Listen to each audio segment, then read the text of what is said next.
right. Elizabeth, it's so nice to have you today. So looking forward Thank to having you. you on the show and gaining some of your amazing knowledge and passing that on to our listeners today. Thank you so Thank much for you. being here. Well, thank you for having me. Yeah. I jump at these opportunities. I really believe in women supporting women. I really believe that we all need a little bit of like just push in the direction of confidence and advocacy and self improvement. And so I'm really thrilled to be here. Yay. So glad you're here. So your nickname is the corporate bestie. And so I'd love for you to expand on that. What does that mean to you? And why do you think so many women managers need one? Yeah. So, I am coming out of an 11-year tenure in corporate, and I've been working for commercial companies since I was 16 years old. And so, corporate policy, attention to detail, execution, standards, these are things that came very natural to me, but also in the roles and functions that I was in within the business, I very quickly became everyone's like go to. Liz is your bestie. She's going to be the person that knows everyone, or she can, put you in the direction of someone who does. She knows all of the information. And so it's really important to just level up ourselves when we think about our leadership brand, how we lead teams, how we influence within a business. And that's really where the moniker, the corporate bestie, comes from. First time people managers are often promoted because they are high performing individual contributors who are just crushing it, right? And what ends up happening is the business expects them to scale their behaviors. But in the reality is, it's people skills, right? It's not just like training to the tactical how someone needs to do their job. There's a lot of soft skill development or power skill development, a mentor of mine calls it. And, first time managers really need more of that. And so, yeah, that's where I come in. I help be that beacon of light, that guidance, and help really set others up for success in that way. I love that. I think you're so right. I mean, I know myself as the boss lady, you see somebody who's a high performer and you say, you should have a team under you. We do it Yes. all the time, right? Yeah. But we're Hmm. not really considering the fact that the soft skills that go into it, just Right. because you're a hell of a sales guy doesn't mean that you're going to be the most amazing, leader and teacher. So having those Hmm. different kinds of skills, it's a very different skill set. You're right. Well, and funny enough, like often that's exactly what it is. Just because you're an awesome seller, you're hitting your quota, you're doing all of the revenue things, you're hitting all of your goals. You still need to be able to speak to people and motivate them and communicate differently with them. And what Aimee needs is very different from what Liz needs. And so how do you adjust that? There's secret sauce to everybody. And so a really great leader is able to tap into that very well. I love that. Yeah, I love that. What's the common trap that people fall into? So we're hiring these people with these skills and we are falling into this trap of putting these people in this leadership position and then we're expecting them to be able to manage and it's not Yeah. working. I've Yep. seen it. Yeah, well, and that is the Yeah. trap, right? That is the trap. There's this expectation, or it's an expectation that's not even communicated. Even if you're hiring someone outside of your company, say you're not even promoting internally, they're coming in with this kind of understood set of skills because they've led people before somewhere else, but it doesn't work that way. And just because someone's gone through a manager training or a development program doesn't mean that they've really honed in on those skills either. Changing behavior doesn't happen because you've attended an 8-hour workshop or because you did a deep dive for a week at some offsite at some beautiful retreat with a very lovely, six-figure organization that comes in, right? Behavior change happens when you're working on something very intentionally and methodically over time. And that's where we really see success. And that's how you avoid the trap. I love it. Your 8-week training is for first-time managers and focuses on helping them define their leadership brand, which I love. Yeah. So can you explain what that is and why it matters? Leadership brand is really about how are you perceived? How do you influence, inspire, and motivate teams? What do people say about you when you are not in a room? We've all had managers that if I say the word authoritative, someone comes to mind for you. If I say servant leader, someone comes to mind for you. If I say transactional leader, someone's probably popping in your head. Those words are, they mean something to us and they align to behaviors, right? And so that's where the leadership brand is really, really important. And what I love about leadership brand is your brand should really tie to your core values as to who you are as a human. We should not be spending time on things that don't serve us as people. And I understand that that's very, very much easier said than done when we're trying to pay bills and take care of the kids and do the laundry and get the cleaning done and the cooking. And oh, we got spouses and oh, we have girlfriends. And then, oh, we also have ourselves to take care of, right? So it's very easy to say, oh, well, if it doesn't serve me, I can't do it, or to say, I'm not able to do that. But we really have to make sure that the way we're leading others, the way we're inspiring others is in alignment with what feels good to us, because then we can properly be put in roles that allow us to do that intuitively and very well, if that makes sense. That totally makes sense. Yeah. So it's like, I get that. Absolutely. And okay, Yeah. we had this interesting discussion and we talked about how managers are the most burnt out group and that Yes. most are women between the ages of 35 and 45. So why do you Yes. think that women in that stage of life are so vulnerable to burnout? Well, there's a lot of data out there that suggests what that is, but I'll share my 2 cents and what I've observed and what I talk to with my clients. We are brought up with this expectation that we have to be a certain kind of person that's really other than ourselves, whether it's the people pleaser, the perfectionist, the type A, the control, whatever adjective you want to give it. There is some kind of expectation. And so we are learning at 35 to 45 how to really step in and own and reclaim our lives. And I think what's really cool is that when, between 35 and 45, we're no longer these early career professionals. Maybe we've climbed a little bit of the corporate ladder and we're seeing what that experience is like. And we're deciding, again, going back to, does this serve me? Right. And then we have kids that are growing up. We also have parents that are aging. We are a very unique demographic of people that perhaps didn't have the same challenges that our prior generations did. And so between just work expectations, life expectations, our own expectations, there is too much on our plates. And so that's why we're seeing so many women specifically get burnt out. And then when you take a look at the business side of things, right, we're not really equipping this group of women with the resources that they need to be successful. We're measuring them against what other successful people have done that have come before them when it's not even the same kind of playing field. The standards are very different. The goalpost continues to move as far as what is achievable, what we need in women, right? Women are leaving corporate at a record rate right now.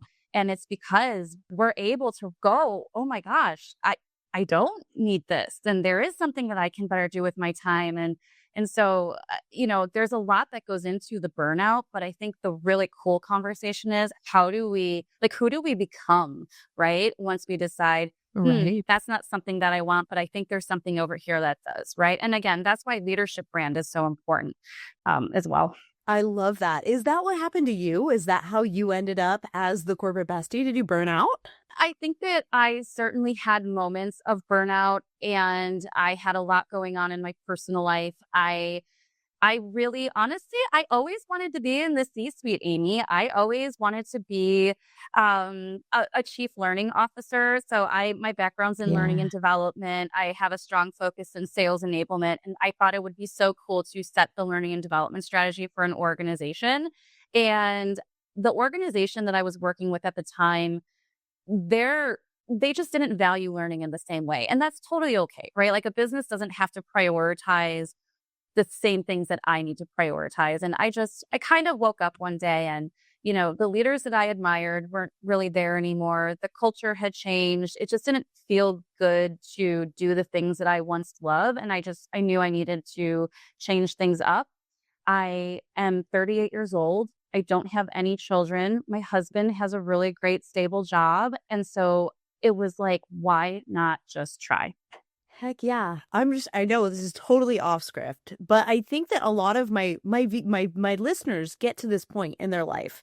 And Yeah. I think the next thing it's like, what do I do next? So I figure out that I'm not where I want to be. What's my next step? What was your next step?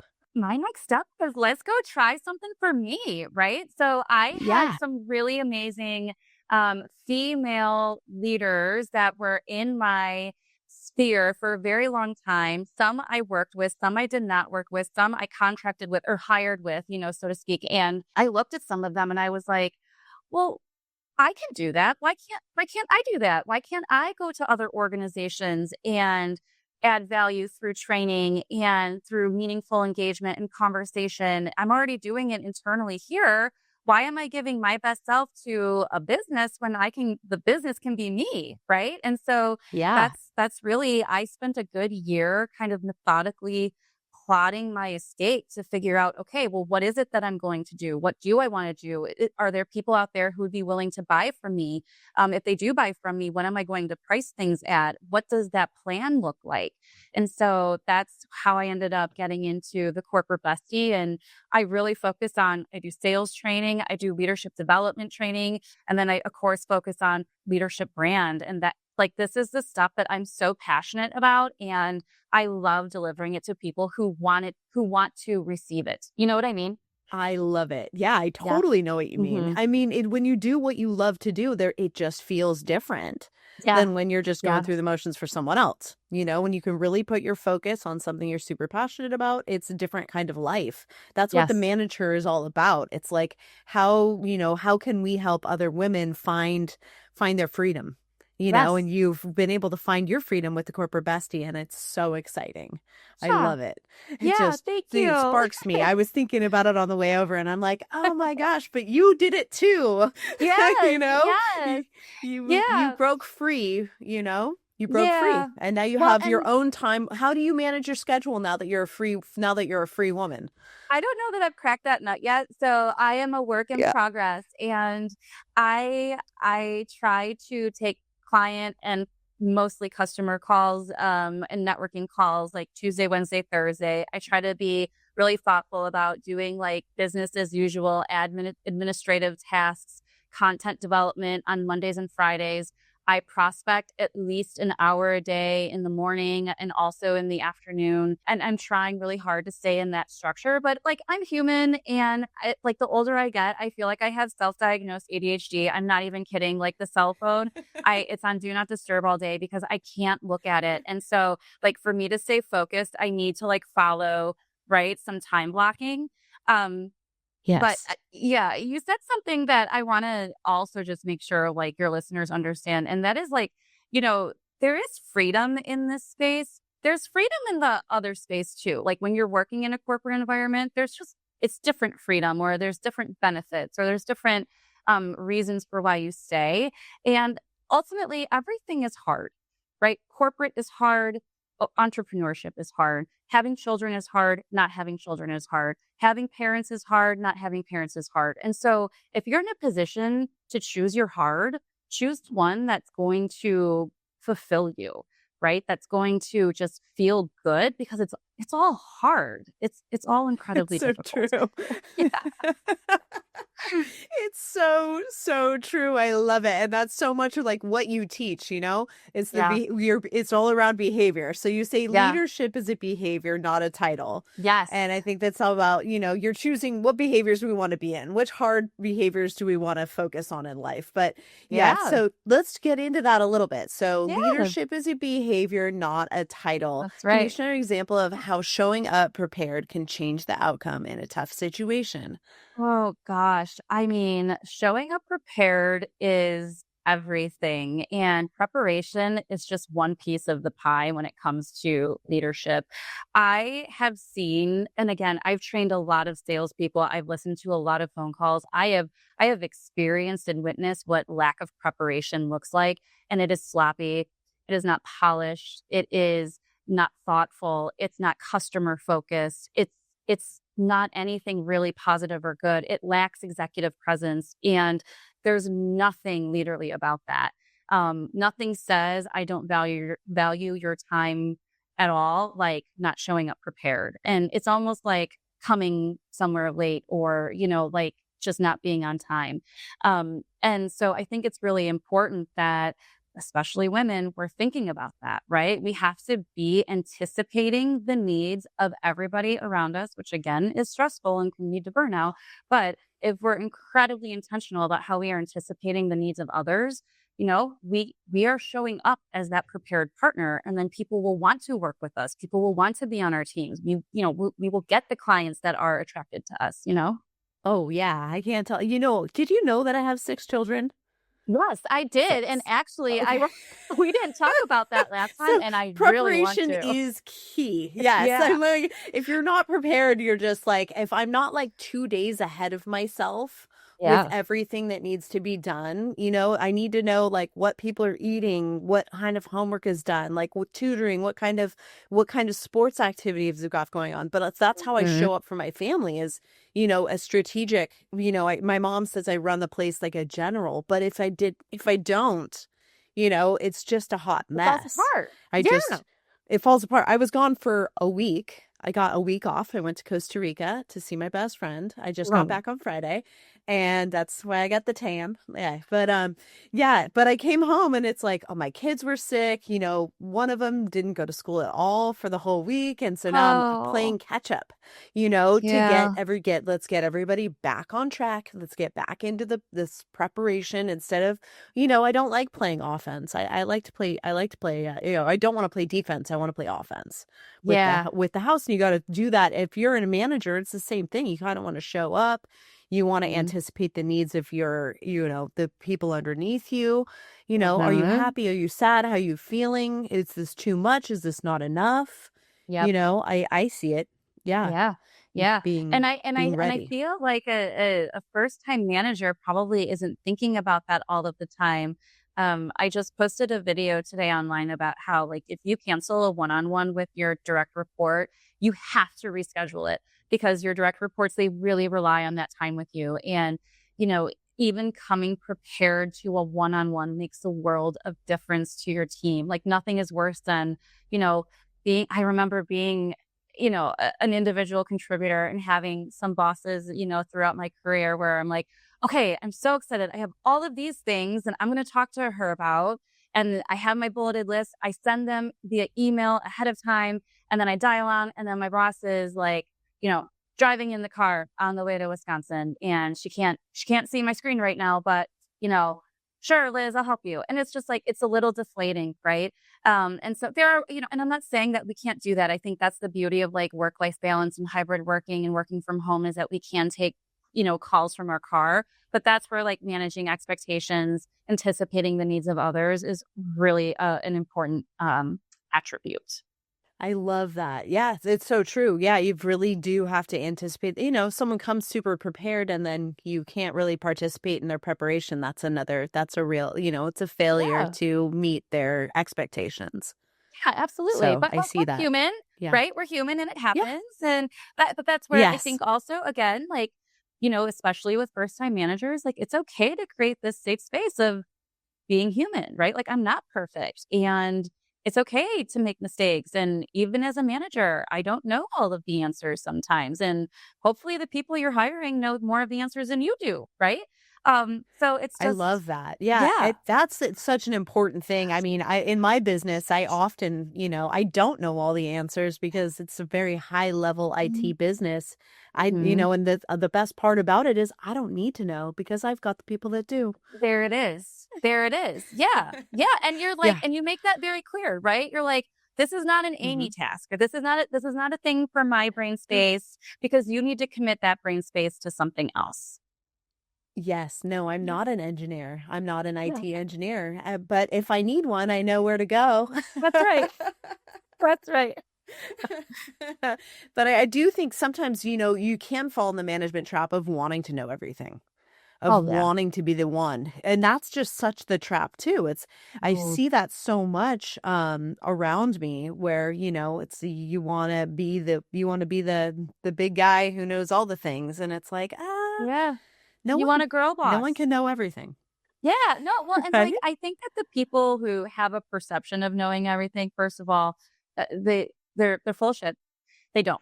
There's no possible way. But like also a lot of it is their intentional efforts into their leadership brand and how they're showing up and how they are being perceived. One of the things that I talk about a lot is executive presence. There's a really great HBR article that I can share with you if you want to share with your viewers after this. But it talks about gravitas, which is charisma, and the ability to be like polished. And then there's communication, which is really being able to read an audience and read a room, and how do you talk to a group of people while also talking to one person. And then there's the appearance component, which is you don't have to wear a suit and tie to have executive presence, but you have to look the best at whatever it is that you do. So if you're a personal trainer at the gym, you better be wearing the best personal training outfit that you can find, other than like the sloppy sweats that you probably want to wear when you're working out, right? And so I say all of this because, again, going back to people who talk about, or it's perceived as though they know everything. It's not that they know everything. It's that they've really been intentional about how they're showing up in front of other people so that you feel that way. Ah, the brand. I love it. It's their Brand. leadership branding style. Got it. Absolutely. So Yeah. I wanted to shift gears just a little because you have such the Yes. knowledge transfer to give us on Hmm. your past life. You spent years in the credit reporting industry. Yep. What did you learn there that women especially need to understand about credit? Oh gosh. Well, first I just want to say, and money and credit and anything financial in that arena, like, and like, still I'm raising my hand, like, it is an intimidating and uncomfortable conversation to be in. It is not easy to talk about all of the time, and there's often just misogyny around the discussion too, and whether it's intentional or not, it's just a fact of the matter, right? Women were and have always been viewed as very different in the financial space, as consumers, as contributors, as investors. And so I think that it's important to say it's okay to not know. In the spirit of like not knowing everything, it's okay to not know everything when it comes to this stuff. Um, the second thing I would say is I only know what I know about financial literacy and how to be self-aware of my spending habits because I was in a financial services institution that was highly regulated, where I had access to my credit report. I had access to how businesses were looking at consumers. I had access to products that were being sold that to those businesses that would then impact me as a consumer, like the text messages I get when fraud is suspected on an account, right? So like there's a lot of stuff happening there. And so, um, you know, we are experiencing the largest generational wealth transfer right now. And that's where it's like women need to be ready because we are the ones that are receiving all of that wealth. And so we have to invest smart. We have to educate ourselves on what to do with it. We have to be risk aware. There is so much around money. And it's not just money, it's financial. There is so much that we need to learn about how to just be financial contributors in the economy, in our households, for ourselves. And so there's so much there. We're scratching the surface on what I've learned and have taken away.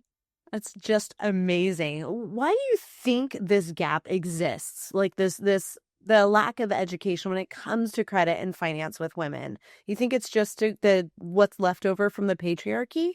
I do. I do. It's not just that. I think that's a huge contributor, right? We live in a system.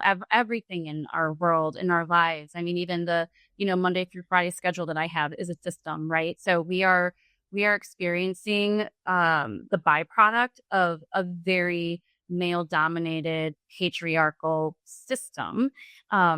I think I was telling you last time we connected, like women didn't even get to get credit cards until the 60s, and we couldn't buy houses, and we couldn't even get divorced.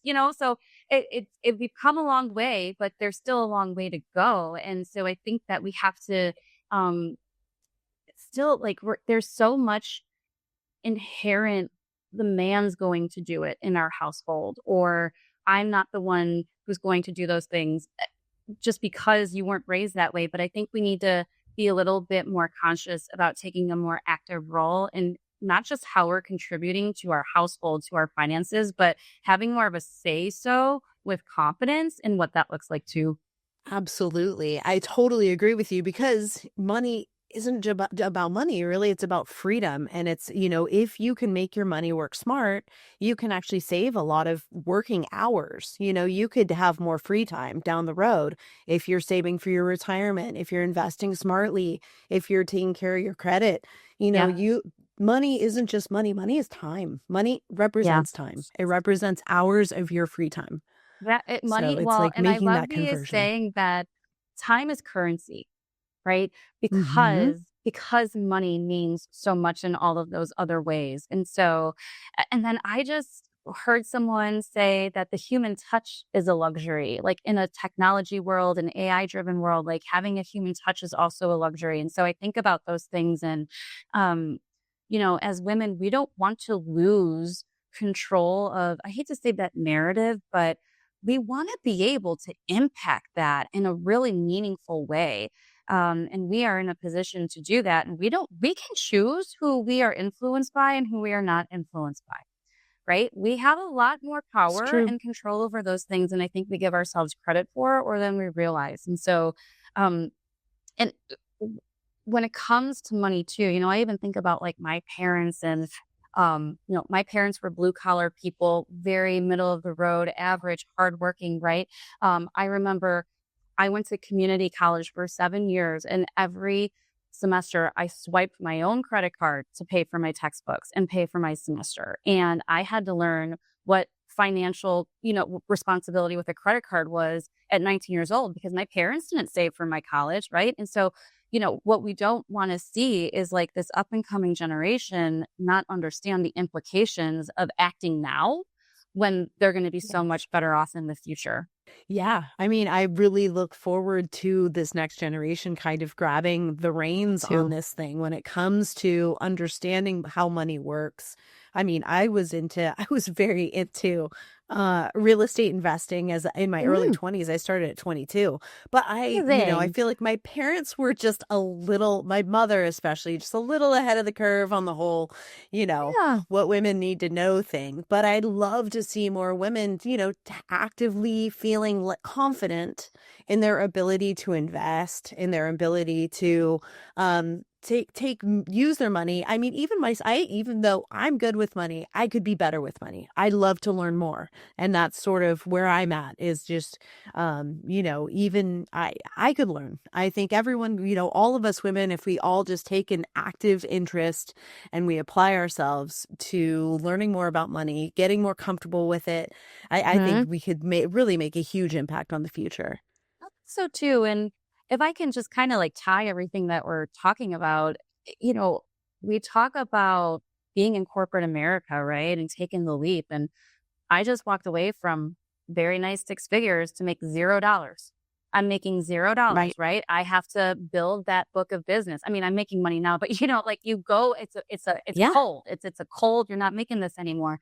And so to get to that point though where I was going to quit, I had to do a lot of conversations with my husband about, we had to have a lot of conversations about what does this financial period for us look like and what are the red flags that we need to look for, and we had conversations with our financial planner and what's okay to scale back on, what's not okay to scale back on, and where are we compromising, are we compromising on things. And so um something that I always think about, just sales brain a little bit, is sometimes you need to slow down to speed up.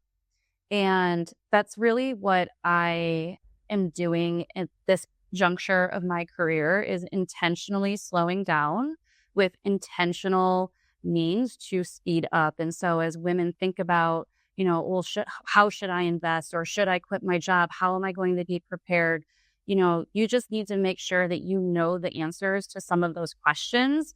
Because if you do, it will make taking that leap so much more manageable. I mean, it's still scary as hell, right? But it's like scary because you've been really thoughtful about it. And that's where earlier I said women are risk aware. We are very aware Yes. of what we are putting at stake, what's at stake when we are making some of these really drastic or what seems like drastic decisions. Yeah, versus men who are risk averse. I think that that was such an interesting conversation that we had about, that I did not realize that, but I do see that. I very much see that. I Mhm. mean, in my sons and my husband, I see that. And Same. I'm just risk aware. Yeah, I understand there's a risk there, but I understand that these are all of the factors of the risk, right? Absolutely. And then, Yeah. yeah, plan on playing around with that in a safe way, Yeah. right? Yeah. And I think that, a lot of times our upbringing has a lot to do with that. I have a really good friend of mine. He's a man, and he also does sales training. His whole focus is, you know, the reason why we might lose out on sales is because of our own personal relationships with money.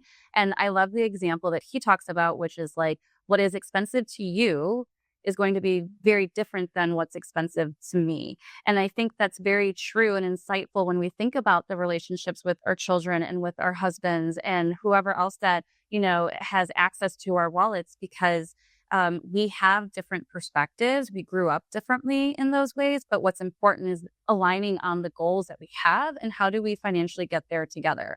I still don't know how I'm doing that some days, right? But that's where the financial advisor that we have is a huge, resource and a wonderful asset. Because I've worked at a credit reporting agency, I have access to people who are in my professional network who I am comfortable saying, I have a money question.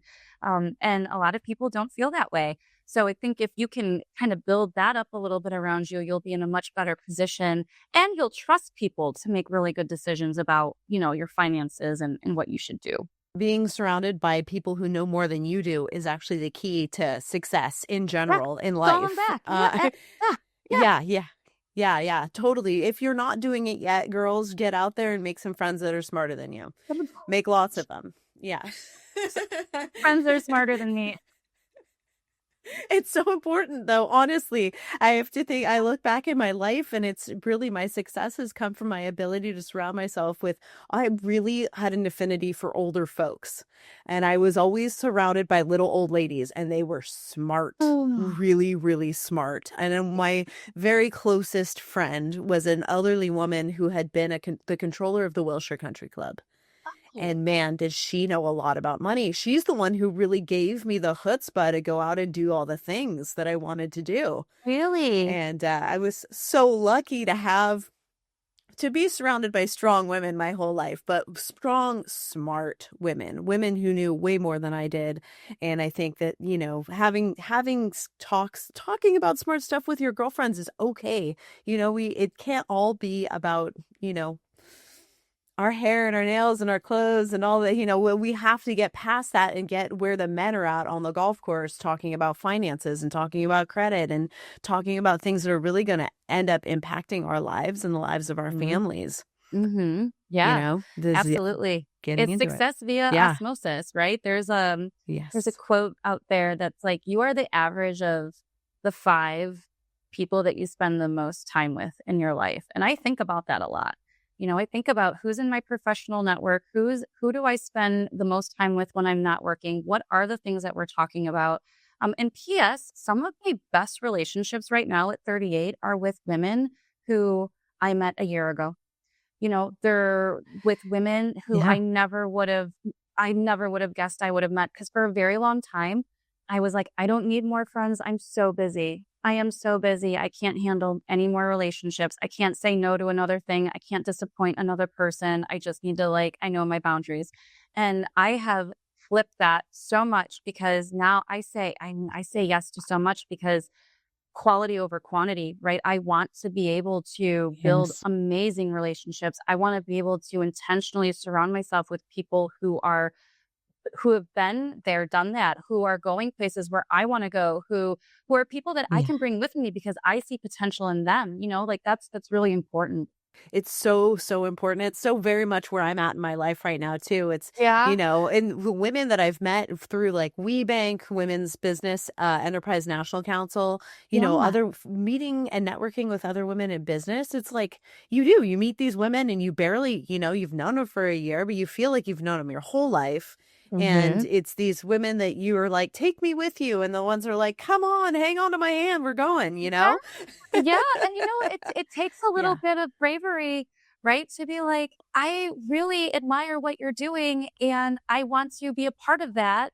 And I'm not trying to take from you, but I am trying to add value and I'm also looking to get value. And, there's a really amazing group of women out there who are like you said, come on. Like we're all doing it. Like, Yeah. why not all of us? And that's Yeah. what I love about what you got going on in your podcast and your messages. And I'm sure you're teaching that to your children, which is absolutely amazing too. Oh, yeah. I just think women have the capacity. I mean, I feel like we're almost like our programming actual, like our real old school program that we've always run is cooperation. Yeah. Women have worked in knitting circles and sewing circles, and we just raised, all of our children together. And we've gotten kind of away from that in the world that was in, what was in between. But I feel like that's what I'm hoping we'll get back to. I'm hoping that as we begin to rise again, that we can come back to a place of full cooperation where we can help one another rise. I think that that would be the most beautiful thing that women could do for humanity as a whole. I agree. I think that that's so nice and I agree with you. And you know, I met you because another woman was like, "Hey, you need to meet Amy, and this is going to be great." And she has been a wonderful person. And shout out to Linda, the manager guru on TikTok, Hey, right? Yeah, hey, like Linda Harvey. yeah, she's exactly living those values, and it is so wonderful. Like when you realize there is room for all of us. There Yeah. absolutely is, and it's great to be with And other I think women it's who think even that. more than room. I think that, Yeah, I think everybody has a very unique gift to give to the yeah, world. And I think that if we're not allowing other people to shine, we're actually, holding something back from the world that should have been there. So I think yeah, if we can all help each other rise up, I really think that there's this beautiful magic that could happen here on this yeah, planet. And I think there's never been a better time. I mean, Earth definitely needs us right now. I think mhm, Earth needs women to rise up into our place so that we can balance, bring balance back to it and, hopefully save this beautiful magical planet that we all live on that we all share, yeah, So that's yeah. just my soapbox, but Love it, though. that's I love where I it. Well, that's stand. like the more I meet, and again, I think if there's something very special about the age bracket that we were talking about earlier, and that we're members of, right? I Yeah. noticed that a lot of us are very in tune with just like, you know, what does the universe tell us, right? Where do we feel pulled? Where do we feel attracted? And then how do we kind of like listen to our intuition and lean into those things? And I think it's beautiful that there are so many women out there who are doing that because it creates a very awesome energy and space and it feels safe. And that's where, kind of going back to the money discussion, it is uncomfortable. That is really hard. That's a mindset. There's a lot there. But when you're with people who make it okay, it feels good. Right. So, Yeah. Yeah, mm, it's like it's nice to be able to learn from people who know more than you, and it's okay to ask questions, and it's okay that we don't know all of the answers, yeah. It's okay that we do have questions about finance cuz generally, it hasn't really been a thing that we talk about when we're getting our nails done at the salon. I kind of wish it was. Kinda, yeah, right? But I think, yeah, Yeah. I don't know how I would, bring it up, but I'll noodle on it. And so we talked on it really, really briefly, but I wanted to expand on this because we're going to link that article in the notes. So we Yeah. talked about the generational wealth transfer that's happening right now among Yes. millennial women. Can you Mhm. explain what's shifting and why? Well, it's yeah, I mean, so I'm not an expert in this, and I would encourage everyone to go check out the link. But there's an executive over at Citi who was talking about this, and it's just a very cool video. With the 5 generations on this planet right now, probably 6 if I had of humans, right? Um, again, millennials and Gen X, we are taking care of little ones. We are taking care of our parents, and our parents are, you know, they're living their lives and they're cycling out, so to speak. And we have Yeah. people who are retiring from organizations and they are no longer contributing to those, I'll say mini ecosystems for lack of a better, kind of context. And so Yeah. we are seeing quite literally this group of women inherit these monies and inherit property and inherit the just all of the generational wealth, if you will, from their parents. And that's a really cool thing to experience. And so that's a little bit of the reasoning as to why that's happening right now. But I mean, what women what could women do when they have all of these resources, right? It's really cool to think of. It's really, really cool, especially because we're in a time of like vast information and vast data. And it's like, with having AI to help us crunch data, it's like we really have the ability to figure out how we can use our wealth Yeah. to improve the planet, Yes. to improve the world for humanity. Yep. Well, so there's data It's behind that too. So there's a really fabulous author that I love. Her name's Rachel Rogers. She wrote a book. She has a couple of books, but the very first one is called How to Become a Millionaire.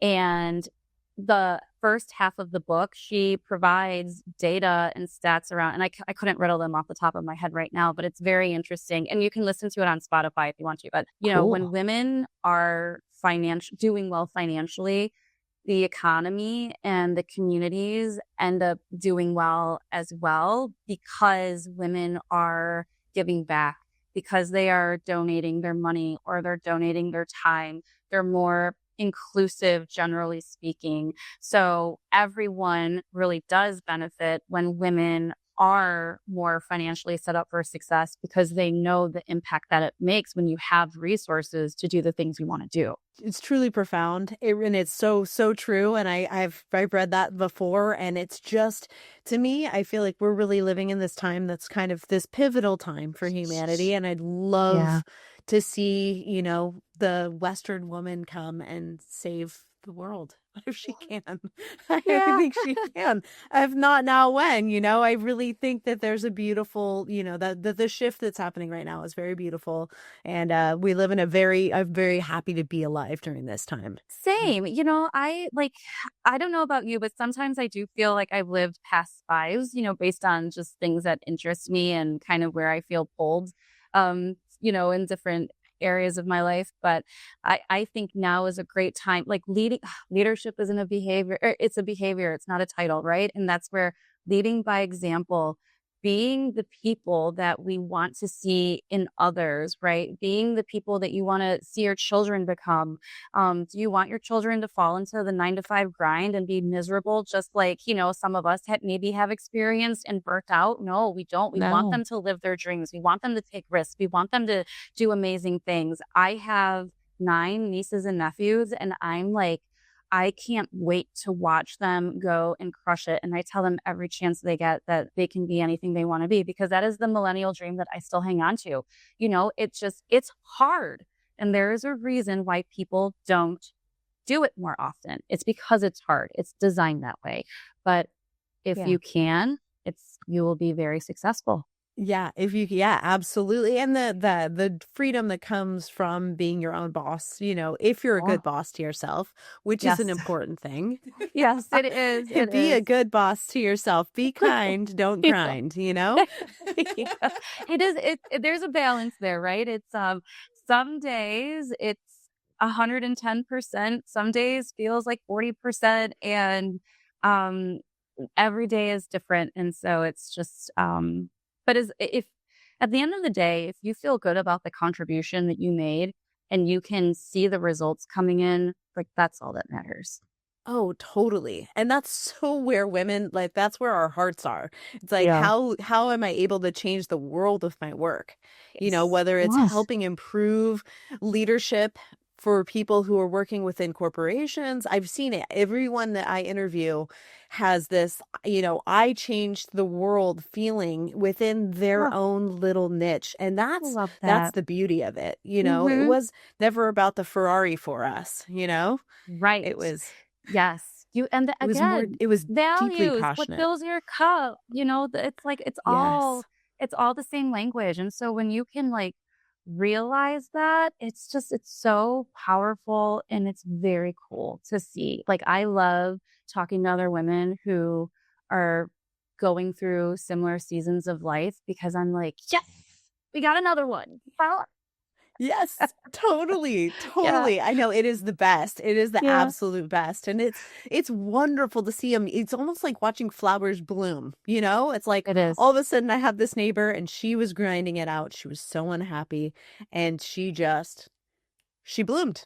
And she went from being a dental hygienist. This is Kathleen Reed. I forget which episode number she is, but she's early on. And she went from being a dental hygienist to being a myofunctional therapist and started her own business and started part time. So she was still working as a dental hygienist, Yeah, so she could make her transition and grow her book of business. good. But man, the happiness. Yeah. Now she doesn't do the dental hygiene at all. And she's just full time myofunctional. And she feels like she's changing people's lives, and Oh, that's beautiful. She's yes. helping people breathe better and live happier lives. And it's so neat to see all of us women picking our own little niche where, you're helping people you've gotten promoted, which is wonderful to get promoted. But Yeah. then if you don't have the skills to go along with the promotion, you're wandering around lost without your corporate bestie. Absolutely. And we don't need any more women having imposter syndrome than we already do. So, we've Totally. earned the seat at the table. Okay. Like we've earned to be there. And as a matter of fact, we've earned the right to start a whole new table over there. Okay. And that's the table. And you Yes. can own that table and you can decorate it as you see fit and invite who you want. Right. Like that's the era that we're in. And Heck yeah. I love that. Yeah. Oh, we're so there right now and the beauty of it and just to Yeah. watching it. No, really, it is. It's like watching flowers bloom and I It is. absolutely love it. It just fills my heart with all kinds of joy. Because I Yeah. Me know, too. unhappy people aren't good for the planet. Happy people are good for the planet. It's happy people are good for the planet. They're more responsible, they're more thoughtful, they're more empathetic, they're, all of the things, all of the soft power skills that we talked about. And I think that we just like that can be more contagious. And I'm not trying to say like I know that toxic positivity is a thing. And I'm not trying to like because I'm sure there's going to be a lot of women out there who are like, "Oh, so sick of, hearing that stuff sometimes." I saw a couple of those on my LinkedIn feed today.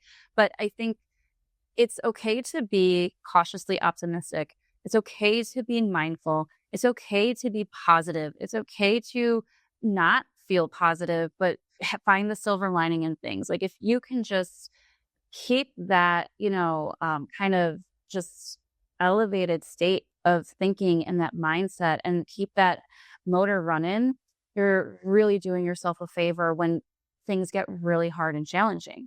Absolutely. Yeah. I'm always trying to make the lemonade in my life, no matter how hard things ever get. And they have been so hard. It's not like I haven't faced adversity so many times in my life, but Yeah.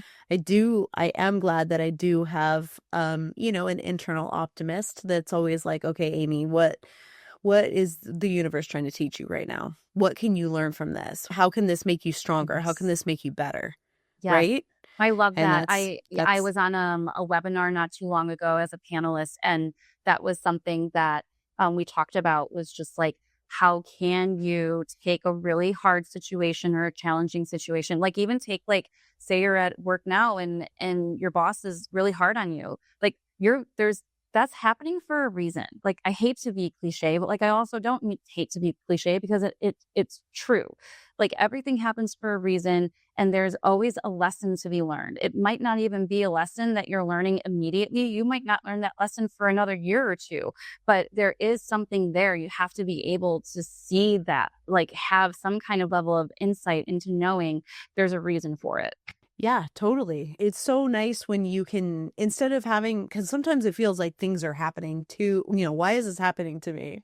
Why does Yeah. that always happen to me? And you getting Yeah. out of a place of, I mean, I hate to say, is optimism the opposite of being a victim? I don't know. But for Mm. me, I'd rather be optimistic, cautiously optimistic, Hmm. and rather than feeling like I'm a victim in a situation. I'd like to take the Yeah. power position in the situation if it's possible.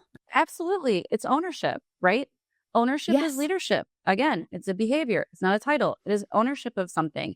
It is abundance mindset. I think what you're talking is abundance mindset. When you have this feeling of why not me? Why, or why me, right? And what am I doing? And it's, I hate to say pity party, but like, yeah, if you're in this place where you're kind of feeling sorry for yourself a little bit, you have to really switch that mindset. It's all about abundance mindset and really thinking about change your why me to why not me, right? Like, let me get in there Right. and reclaim that, right? And I think, and when it Yeah. comes to investments, when it comes to your soul cup, when it comes to your values, when it comes to leading your teams, like you have to have this abundance mindset and all of the good things. I mean, they're going to come.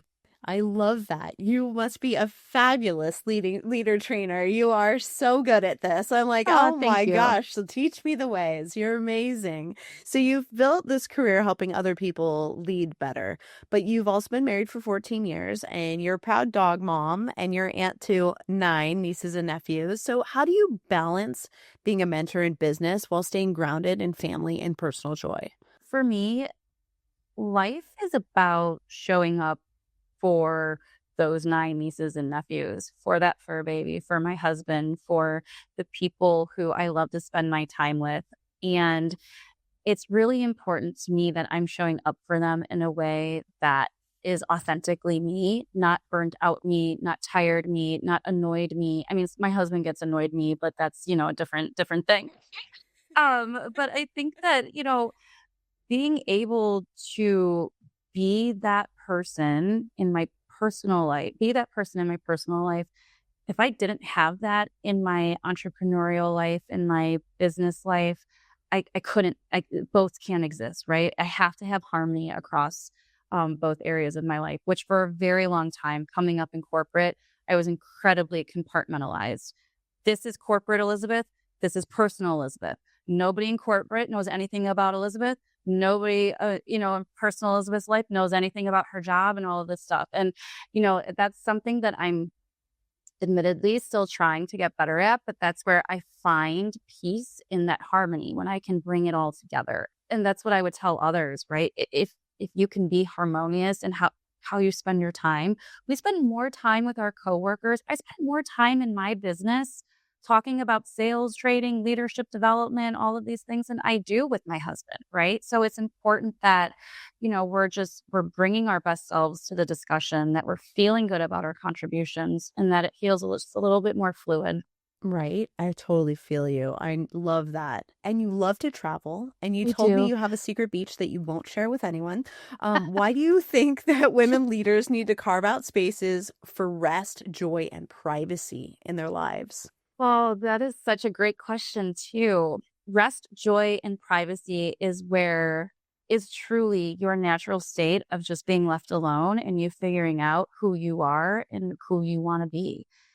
That no one else gets that kind of insight into your life other than you. That is the most exclusive membership that anybody will ever get access to. So you need to protect things for yourself and keep things for yourself so you don't lose who you are. Yes, I do I gatekeep my beach.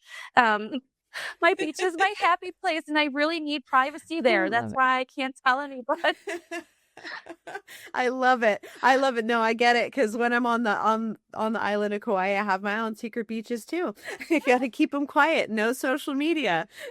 Yeah, you know what? I actually was just out of town over Labor Day weekend with my family. We were in Culver, Indiana, and even though I'm a business owner, I did not look at my phone one time except to order the pizzas for dinner on Saturday night because everybody that I needed was there. And it was an incredibly powerful feeling. It was a feeling of freedom. It was a feeling of release. It was a feeling of boundaries. It was a feeling of just being in my element. And I loved that. And I wish that more women find that, find that. Yeah, that is so important. Yeah, I didn't even bring my phone with me when I went out on my day trips in Costa Rica because I Really? didn't want to be bothered. No, I didn't. Oh, I'm I so thought, you proud know of what, I can you. check. Yeah, I do like my 5-minute check in the evening just to make sure nothing had burnt down. And but that's what I really needed. I really needed to just check out and be present, making time to be actually living your life and not just tied to business and family all the time is, super crucial to your mental well-being. Absolutely. Oh, so well said. Boundaries are for you. They're not for other people. Feels the opposite, Right. but they're for you. Yeah, I love that. You are such a wise woman. For all of the women listening today, many of whom may be managing both at home and at work, what's one practical step they can take tomorrow to prevent burnout and step into leadership with confidence? Do your core values exercise. I'm going to explain it to you really quickly. It's so easy. You're going to go online, and I'm sure we can link it as well. Google Yes. Brene Brown's core values PDF file, and you are going to circle 15 core values that align to you. And then once you get your 15, you're going to cross out 5 so that you're left with 10. After you have 10, you're going to cross out 5 more so that you're left with 5. And then you are going to have 5 core values, and you have to cross out 3 more so that you are left with 2. It is meant to be incredibly difficult. It is hard. And it's not saying that those other, 13 values don't matter. They do, but you need to distill it down to 2 so that you can get very clear. You can get focused on what it is that fills your cup, how you need to lead, how you need to show up, what you need from others. Having insight into your core values is going to just allow you to create those boundaries. It's going to allow you to create how you want to be perceived, how you're going to step in and support other people, because you know what serves you and how you can serve other people. So that's the actionable thing. And PS, in every corporate leadership program I have ever participated in, everybody starts with that exercise. So that's the go-to. All right. I love that. That is some really, really, really good info and knowledge for our girls out there, all of our listeners. So we'll get them a link to that Yeah. on the notes, on the description. And Elizabeth, what's your handle? Where can they find you? Yeah, I'm on LinkedIn. Find me at Yeah. Elizabeth Taylor. My URL or HTML is linkedin.com/the corporate bestie.